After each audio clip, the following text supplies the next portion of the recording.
올해 달력 마지막 장만 남았군요. 올해 열심히 달려오신 여러분을 응원합니다. 그 어느 때보다도 뜻깊은 2025년 12월의 첫날 월요일 인사드립니다. 내란을 수습하고 민주주의를 복원한 여러분이 영웅입니다. 자, 지금 경기도 고양시 덕양구 창릉동 일대의 모습 보고 계십니다. 아직 해가 떠오르지 않고 있는데요. 현재 기온이 2도입니다. 오늘 낮 최고 기온 8도로 예상되고요. 맑은 뒤 흐린 날씨 예상됩니다. 자, 내일부터는 본격적으로 추워집니다. 달력이 올해의 마지막 장으로 넘어오자마자 날씨가 급격히 추워지겠는데요. 가을에서 겨울로 가는 환절기, 건강과 면역력 관리에 그 어느 때보다도 신경 써주셔야겠습니다. 윤석열의 일반 이적 혐의 사건, 외환죄 사건이 이번 주 첫 재판 절차에 들어갑니다. 공판 준비 기일 오늘인데요. 피고인이 출석할 의무가 없기 때문에 변호인만 나올 것 같습니다. 검찰과 변호인이 향후 심리 방향과 입증 계획을 조율할 예정입니다. 자, 11월 수출 성적표가 오늘 발표됩니다. 앞서 20일까지의 수출은 반도체와 자동차의 선전에 힘입어서 8% 넘게 늘었는데요. 자, 반도체와 자동차의 선전이 계속 이어져서 정말 기록적인 수출 증가세를 나타낼지 잠시 후에 그 결과가 나옵니다. 자, 오늘 아침 신문 주요 기사 살펴보도록 하겠습니다. 먼저 첫 번째 소식입니다. 최악의 개인정보 유출 사고지요. 쿠팡에서 3,370만 명의 정보가 털리면서 성인 4명 중 3명이 피해를 입었습니다. 경찰 수사 결과 용의자는 쿠팡 전 직원인 중국 국적의 남성으로 추정됩니다. 야, 여기에 발끈할 사람들이 있을 것 같은데요. 채널 A가 보도하고 있습니다. 이미 해외로 출국한 상태라 수사에 난항이 예상되는데 그는 개인정보를 빼낸 뒤 쿠팡에다가 보안 강화하지 않으면 언론에 알리겠다라는 협박성 이메일을 보낸 것으로 확인됐다고 합니다. 금전 요구는 없었지만 경찰은 유출 정보가 제3자에게 넘어갔을 가능성도 추적하고 있습니다. 쿠팡은 신중한 입장을 유지하고 있고 경찰은 중국 공안과 공조해서 범인을 추적하는 한편 정보가 어느 범위까지 유출됐는지 조사하고 있습니다. 다음 소식입니다. 12.3 비상계엄 사태를 수사하고 있는 내란 특별검사팀이 계엄 해제 표결 당시 추경호 당시 국민의힘 원내대표가 상황을 의원들에게 제대로 알리지 않아 일부 의원들이 표결에 참석하지 못했다는 취지의 국민의힘 의원 진술을 확보한 것으로 확인됐습니다.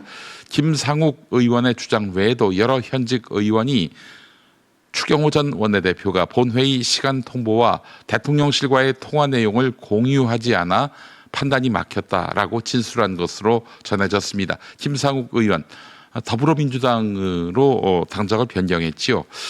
그런데 국민의힘 의원들조차도 이렇게 이야기하고 있다는 것입니다.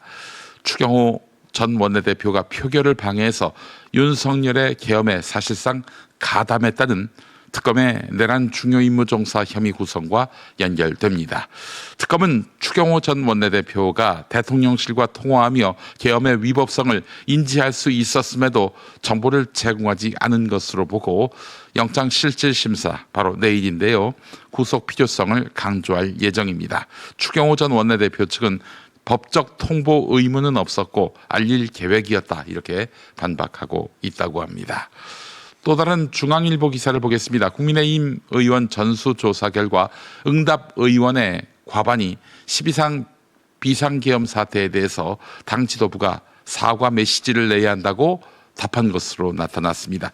중앙일보가 국민의힘 의원 105명을 대상으로 조사한 결과 82명이 응답했고 이 가운데 43명, 약 52%가 사과 필요성에 찬성했습니다. 특히 초재선 의원들이 사과를 통한 당 쇄신을 요구하는 목소리가 컸습니다. 반면 민주당의 내란 프레임에 말려들 수 있다거나 이미 여러 차례 사과했다는 이유로 반대 의견도 낸 의원도 있었다고 합니다.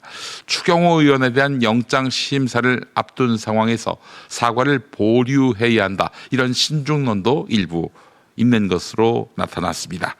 윤석열과의 절연 필요성에 대해서는 찬반이 팽팽하게 갈렸다고 하는데 장동혁 대표 취임 100일 메시지를 준비하고 있는데 사과 여부를 두고 고심하고 있는 것으로 전해졌습니다. 사과하지 마라 그냥. 엎드려 절 받는 사과 싫어요. 네, 다음 소식입니다. 윤석열이 지난해 10월 검찰이 김건희의 주가 조작 사건을 무혐의 처분한 당일 박성재 전 법무부 장관과 텔레그램으로 30분 통화하며 혐의 없음이 명백하다라는 메시지를 보낸 사실이 특검 수사로 확인됐습니다. 특검팀은 박성재가 윤석열 부부의 사법 리스크 논의를 지속하며 12.3 비상계엄 실행에도 가담한 것으로 보고 있는데요.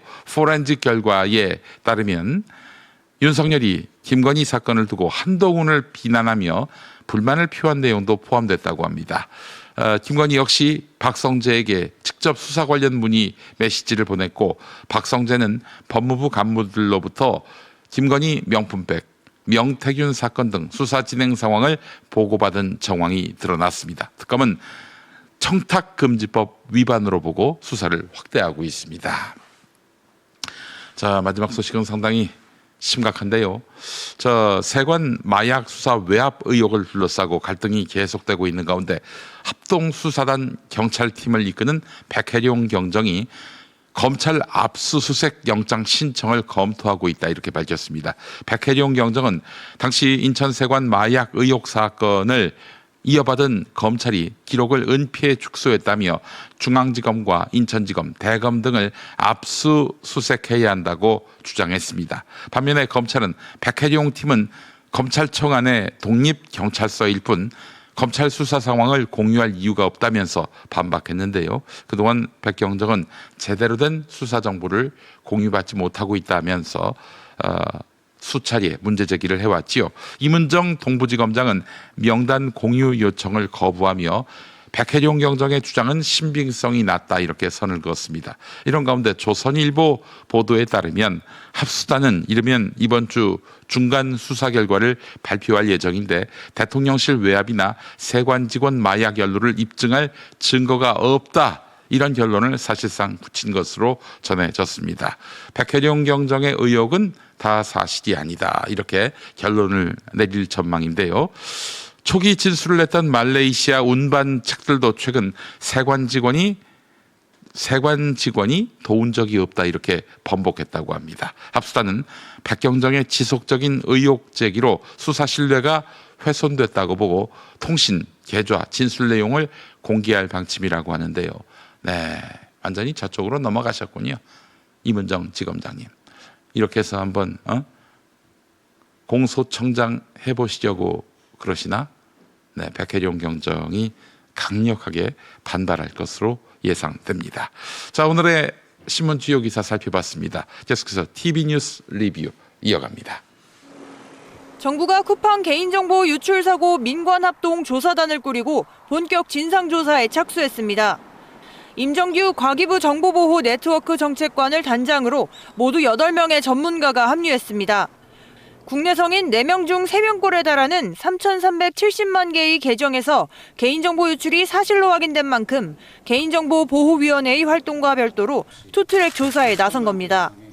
쿠팡이 개인정보 보호와 관련한 안전조치 의무를 위반하였는지 여부도 조사 중에 있습니다. 지난달 20일부터 현장 조사를 이어온 정부는 내부자의 소행이라는 데 무게를 두고 있습니다. 아직까지 악성 코드 등 외부 침입 흔적은 발견되지 않았기 때문입니다. 다만 유출된 정보가 이름과 전화번호 등 단순 개인정보에 그쳤는지는 추가 조사가 필요하다고 했습니다. If the government thinks that these four very basic fundamental demands are like making them sensitive, I really trying to incite any anger and hatred about them. 하지만 서명운동을 주도한 남성은 선동 혐의로 홍콩 정보기관에 체포됐습니다. 정보기관은 재난을 이용해 홍콩을 어지럽히는 반역적 언행을 조사 저지하고 있다며 시민들에게는 사회 대립과 분열 선동에도 미혹되지 말라고 강조했습니다. 2019년 홍콩에서 수개월간 이어졌던 대규모 반중국 시위가 반복될까 우려하는 겁니다. 我希望而家我哋係要社會團結一致，一齊咧係處理好呢件事嘅前後。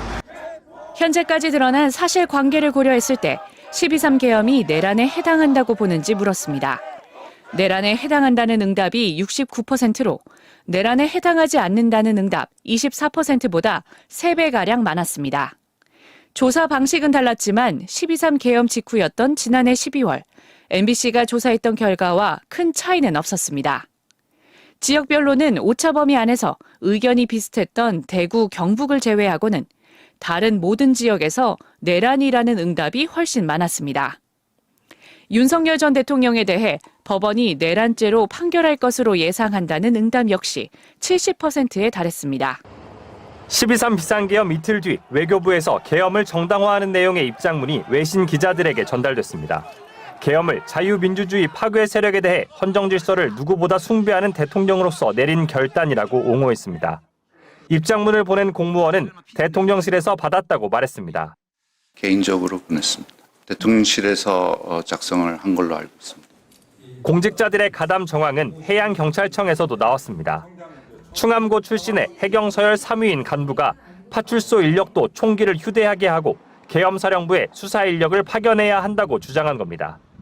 만약 이런 공직자들을 징계하지 않고 그냥 넘어갈 경우 앞으로도 또 다른 비극이 반복될 수 있습니다. 구조대원들이 구명보트를 타고 흙탕물로 변한 강위에서 수색 작업을 벌입니다. 마을 사이를 잇던 다리는 중간에서 끊겨 구호 물품을 밧줄에 달아 보냅니다.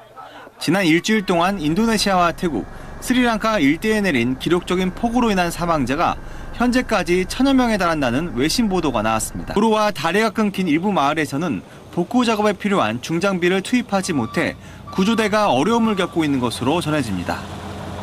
인도네시아 당국은 피해 지역에 구호 물품을 전달하기 위해 수도 자카르타에서 군함을 파견했습니다. 300년 만에 기록적 폭우가 쏟아진 태국 남부에서도 홍수로 인해 8개 주에서 170명이 숨졌습니다.